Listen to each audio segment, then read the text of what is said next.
Simon. Non. Bien. À ceux qui écoutent. Est-ce qu'il y a des observations ou Monsieur Bompard? Monsieur le Président, je crois que c'était une bonne chose que de créer cette structure et je crois que c'est à juste titre que l'on doit s'inquiéter de son fonctionnement. Je trouve que l'article 9 de la proposition de résolution européenne est assez timide dans sa critique. Au lieu de dispositions insuffisantes, il serait plus exact de parler d'une véritable crainte devant la grave absence d'examen démocratique que de l'action d'Eurojust. L'article 10 suit une bonne logique. Tenter de prévenir tout fonctionnement opaque du mécanisme européen, Eurojust, sous l'excuse de contraintes réglementaires afin de préserver le pouvoir des parlements européens et nationaux. Toutefois, sans attaque contre la logique technocratique, cela risque de rester un vœu pieux.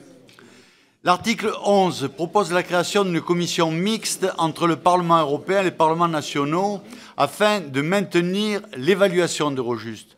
On comprend que cette disposition veut aller dans le bon sens, mais elle reste prisonnière de la perte de souveraineté des parlements nationaux issus des réformes de Bruxelles. Comment peut-on se satisfaire d'un dispositif sparadrap quand c'est l'architecture sécuritaire de notre pays qui est en péril? L'article 13 ne va pas assez loin dans sa critique de cette disposition scandaleuse qui voudrait encore acter la prééminence de la Commission européenne. La volonté de cette commission de nommer le directeur administratif d'Eurojust est simplement intolérable.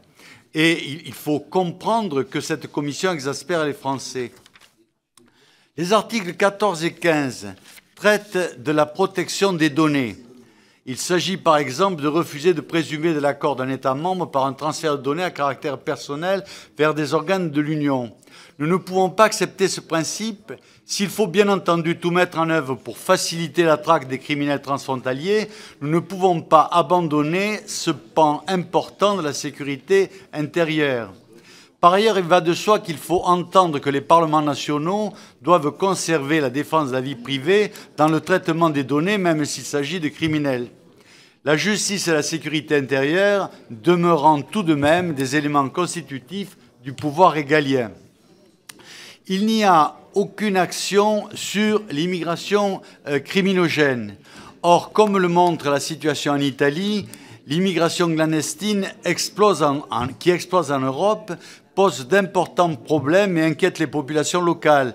Maladies, criminalité, coûts sociaux multipliés.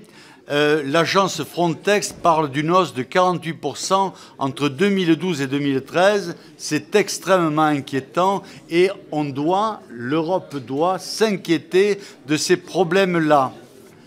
Sur la méthode, cette structure a été créée par une décision du Conseil des ministres de l'Union européenne en 2002 afin de lutter contre les formes graves de criminalité.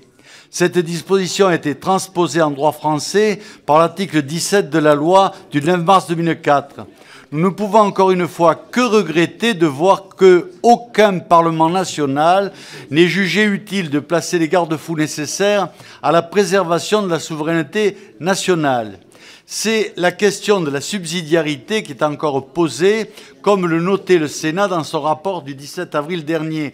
Et sans subsidiarité, l'Europe perd la nature fondamentale de son droit d'exister.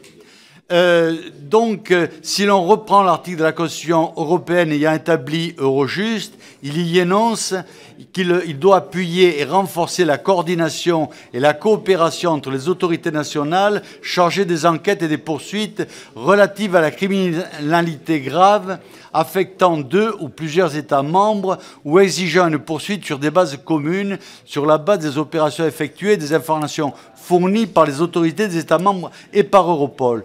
Il y a donc eu tromperie sur la marchandise puisque l'on promettait un organe de coopération et que nous nous retrouvons avec une intégration forcée qui ne respecte plus le principe de subsidiarité.